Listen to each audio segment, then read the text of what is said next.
తొలిపలుకు channel కి స్వాగతం. నేను జ్యోతి. నేటి ముఖ్యాంశాలు చూద్దాం. కాకినాడ నర్సింగ్ కాలేజీలో కలకలం. చిన్న సెల్ ఫోన్ పెద్ద అపార్థం. యష్ ఈవెంట్ లో విద్యార్థుల అత్యుత్సాహం. ఫ్లడ్ లైట్ స్తంభం కూలి ముగ్గురికి గాయాలు. విద్యుత్ కొరత లేని తెలంగాణ లక్ష్యం. భవిష్యత్ అవసరాలపై పకడ్బందీ ప్రణాళికలు. విద్యపై బీజేపీ బీఆర్ఎస్ కుట్ర. సీఎం పర్యటనపై తప్పుడు ప్రచారం. 20 ఏళ్లు వెనక్కి వెళ్లిన లోకేష్. ప్రస్తుత ఏడాది మరిచిపోయిన మంత్రి. ఆటో కార్మికుల సమస్యలు పరిష్కరిస్తాం. సమ్మె విరమించి చర్చలకు రావాలి. ఆరోగ్యశ్రీపై కాంగ్రెస్ ప్రభుత్వం నిర్లక్ష్యం. 1400 కోట్ల బకాయిలు చెల్లించాలి. అంతరిక్ష రంగంపై మోదీ కీలక భేటీ. భారత్లో గ్లోబల్ టాలెంట్ రావాలని పిలుపు. జిల్లా ఆసుపత్రుల్లోనే మెరుగైన వైద్యం. అవసరమైతేనే రిఫర్ చేయాలి. రూపారెడ్డి హత్యపై బీఆర్ఎస్ ఆందోళన. పిల్లల్లో నేర ఆలోచనలు అరికట్టాలి.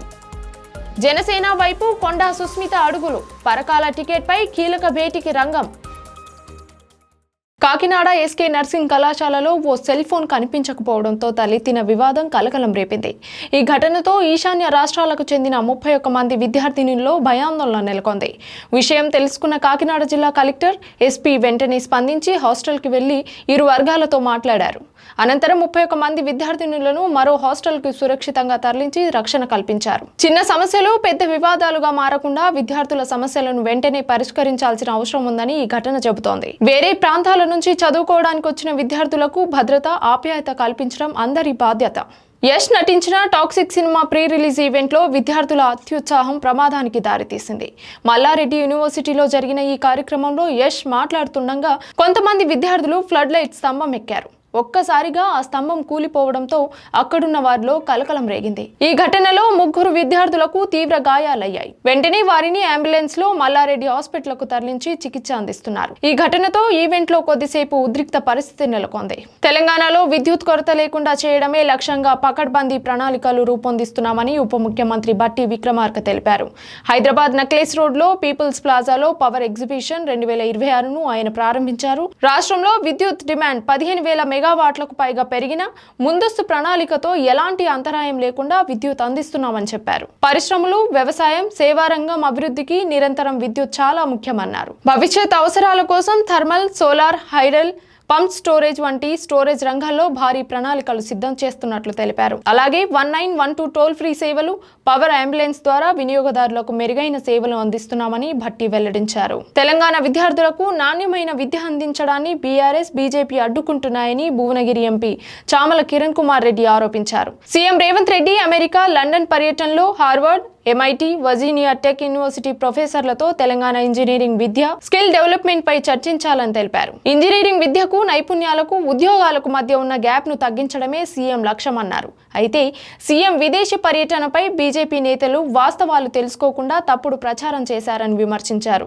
తెలంగాణకు మంచి విద్యా సంస్థలు, పెట్టుబడులు వస్తే తప్పేంటని ప్రశ్నించారు. రాష్ట్ర అభివృద్ధిని అడ్డుకోవడమే బీజేపీ, బీఆర్ఎస్ ఉద్దేశమని చామల ఆరోపించారు. మంత్రి నారా లోకేష్ కు సంబంధించిన ఓ వీడియో ఇప్పుడు సోషల్ మీడియాలో వైరల్ అవుతోంది. విజయనగరం జిల్లాలో స్కూల్ విద్యార్థులతో జరిగిన కార్యక్రమంలో ప్రస్తుత సంవత్సరం ఏంటో చెప్పడంలో లోకేష్ తడబడినట్లు వీడియోలో కనిపిస్తోంది. సమయం ఎంత అని అడిగిన సందర్భంలో ప్రస్తుత ఏడాదిని మర్చిపోయి 2006 అని రాసినట్లు తెలుస్తోంది. దీంతో లోకేష్ 20 ఏళ్లు వెనక్కి వెళ్లిపోయారంటూ నెటిజన్లు కామెంట్స్ చేస్తున్నారు. ఈ వీడియోపై సోషల్ మీడియాలో భిన్నమైన స్పందనలు వస్తున్నాయి. ఆటో కార్మికుల సమస్యలను పరిష్కరించేందుకు ప్రభుత్వం సిద్ధంగా ఉందని మంత్రి పొన్నం ప్రభాకర్ తెలిపారు. ఆటో కార్మికులు సమ్మెను విరమించి ప్రభుత్వంతో చర్చలు జరపాలని హుస్నాబాద్ నుంచి విజ్ఞప్తి చేశారు.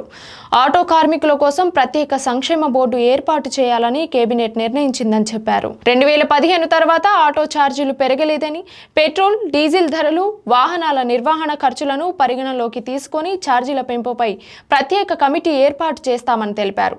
పెట్రోల్, డీజిల్, గ్యాస్ ఆటోలను ఎలక్ట్రిక్ ఆటోలుగా మార్చేందుకు ప్రతి ఆటోకు 1.50 లక్షల వరకు ఆర్థిక సహాయం అందిస్తామని చెప్పారు. పాత ఆటోలను స్క్రాప్ చేసి కొత్త ఎలక్ట్రిక్ ఆటోలు కొనుగోలు చేసే వారికి కూడా ప్రభుత్వం సహకరిస్తుందన్నారు. సమ్మెతో కాకుండా చర్చలతోనే సమస్యలకు పరిష్కారం లభిస్తుందని పొన్నం ప్రభాకర్ స్పష్టం చేశారు.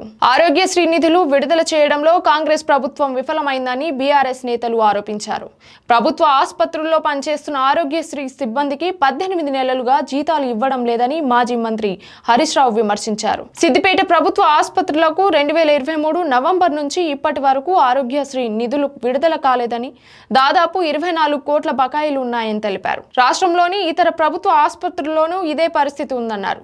ప్రైవేట్ ఆసుపత్రులకు కూడా నెలల తరబడి బిల్లులు చెల్లించకపోవడంతో ఆరోగ్యశ్రీ సేవలపై ప్రభావం చూపుతోందని ఆరోపించారు. ఆరోగ్యశ్రీ కింద చికిత్స అందించిన ఆసుపత్రులకు పెండింగ్లో ఉన్న 1400 కోట్ల బకాయిలను వెంటనే చెల్లించాలని, 18 నెలలుగా పెండింగ్లో ఉన్న సిబ్బంది జీతాలు విడుదల చేయాలని ప్రభుత్వాన్ని డిమాండ్ చేశారు. చంద్రయాన్ 3 విజయవంతమైన ల్యాండింగ్ ను గుర్తు చేసుకుంటూ ప్రధాని నరేంద్ర మోదీ ఢిల్లీలోని సేవా తీర్థ్లో అంతరిక్ష రంగంలోని ప్రముఖ స్టార్టప్ సంస్థల ప్రతినిధులతో సమావేశమయ్యారు. స్కైరూట్ ఏరోస్పేస్, పిక్సెల్ వంటి సంస్థల సీఈఓలతో ఆయన చర్చించారు. స్థిరమైన ప్రభుత్వ విధానాలపై నమ్మకంతో భారత అంతరిక్ష రంగంలో పెట్టుబడులు పెడుతున్న స్టార్టప్లను మోదీ అభినందించారు. తక్కువ ఖర్చుతో కొత్త ఆవిష్కరణలు చేస్తున్న భారత అంతరిక్ష రంగానికి ప్రపంచ ప్రతిభను ఆకర్షించేలా మంచి వాతావరణం కల్పించాలని సూచించారు. 2020లో చేపట్టిన అంతరిక్ష రంగ సంస్కరణలతో ప్రైవేట్ సంస్థలకు అవకాశం పెరిగాయని స్టార్టప్ ప్రతినిధులు తెలిపారు. అంతరిక్ష సాంకేతికను వ్యవసాయం, యువత కార్యక్రమాల్లోనూ ఉపయోగించి సామాన్యుల జీవితాలకు చేరువ చేయాలని మోదీ సూచించారు. కమ్యూనిటీ సెంటర్లు, ఏరియా, జిల్లా ఆసుపత్రులను పెద్ద చికిత్సలు చేసే స్థాయిలో అభివృద్ధి చేయాలని ఆరోగ్య శాఖ మంత్రి దామోదర్ రాజనరసింహ చెప్పుకొచ్చారు. ఇప్పటికే జిల్లా, ఏరియా ఆసుపత్రులు, కమ్యూనిటీ హెల్త్ సెంటర్లో 1616 మంది స్పెషలిస్ట్ డాక్టర్లను నియమించామని తెలిపారు. చిన్న సమస్యలకు కూడా పేషెంట్లను పెద్ద ఆసుపత్రులకు పంపించొద్దని, అవసరమైతేనే రిఫర్ చేయాలని ఆదేశించారు. అత్యవసరంగా రిఫర్ చేయాల్సి వస్తే ముందుగానే సంబంధిత ఆసుపత్రి సమాచారం ఇవ్వాలని సూచించారు. అవసరం ఉన్న చోట కొత్త సిటీ స్కాన్లు, ఇతర వైద్య పరికరాలు ఏర్పాటు చేయాలని చెప్పారు. డీసీహెచ్ఎస్లు వారానికి కనీసం ఒకరోజు ఆసుపత్రుల్లో ఆకస్మిక తనిఖీలు చేయాలని ఆదేశించారు. వైద్యులు, సిబ్బంది విధులకు సరిగ్గా హాజరవ్వాలని, నిర్లక్ష్యం చేస్తే కఠిన చర్యలు తీసుకుంటామని మంత్రి హెచ్చరించారు. ఇటీవల దారుణ హత్యకు గురైన ప్రైవేట్ స్కూల్ ప్రిన్సిపల్ రూపారెడ్డి కుటుంబాన్ని పరామర్శించి బీఆర్ఎస్ నేతలు సానుభూతి తెలిపారు. విద్యార్థి దశలోనే కొందరు పిల్లల్లో నేర ఆలోచనలు పెరగడం ఆందోళన కలిగిస్తోందన్నారు. గంజాయి, డ్రగ్స్, మత్తు పదార్థాల వినియోగం, సోషల్ మీడియాలో అశ్లీల కంటెంట్ ప్రభావం ఇలాంటి ఘటనలకు కారణమవుతున్నాయని ఆరోపించారు. ఈ నేపథ్యంలో సీఎం రేవంత్ రెడ్డి ప్రభుత్వం ప్రతి పాఠశాలలో సైకియాట్రిస్టులను నియమించాలని, గ్రామాల్లో పోలీస్ పెట్రోలింగ్ పెంచాలని డిమాండ్ చేశారు. డ్రగ్స్ గ్రామాల్లోకి రాకుండా కఠిన చర్యలు తీసుకోవాలని, సోషల్ మీడియాలో ప్రమాదకర కంటెంట్ ను నియంత్రించాలని కోరారు. పిల్లల ప్రవర్తనను గమనించేలా తల్లిదండ్రులు, ఉపాధ్యాయులకు అవగాహన కల్పించాలని సూచించారు. కొండా సుస్మిత రాజకీయ భవిష్యత్తుపై తెలంగాణ రాజకీయాల్లో ఆసక్తికర చర్చ జరుగుతోంది. సీఎం రేవంత్ రెడ్డిపై ఆమె చేసిన ఘాటు వ్యాఖ్యలు ఇటీవల కలకలం రేపిన విషయం తెలిసిందే. ఈ నేపథ్యంలో సుస్మిత జనసేన వైపు అడుగులు వేస్తున్నారనే ప్రచారం జోరుగా సాగుతోంది. రేపు జనసేనకు చెందిన కీలక నేతలతో ఆమె భేటీ కానున్నారనే సమాచారం రాజకీయ వర్గాల్లో చర్చనీయాంశంగా మారింది. జూబ్లీ హిల్స్లోని ఓ కీలక నేత ఇంట్లో ఈ సమావేశానికి ఏర్పాటు జరుగుతున్నట్లు తెలుస్తోంది. ఈ భేటీలో పరకాల టికెట్తో పాటు ఉమ్మడి వరంగల్ జిల్లా పార్టీ బాధ్యతలపై చర్చ జరిగే అవకాశం ఉందని ప్రచారం జరుగుతోంది. అయితే సుస్మిత జనసేనలో చేరికపై అధికారిక ప్రకటన మాత్రం ఇంకా వెలువడలేదు. ఇది ఇవాల్టి బులెటిన్ అప్డేట్స్. మరొక బులెటిన్తో మళ్ళీ కలుద్దాం. చూస్తూనే ఉండండి తొలి పలుకు న్యూస్.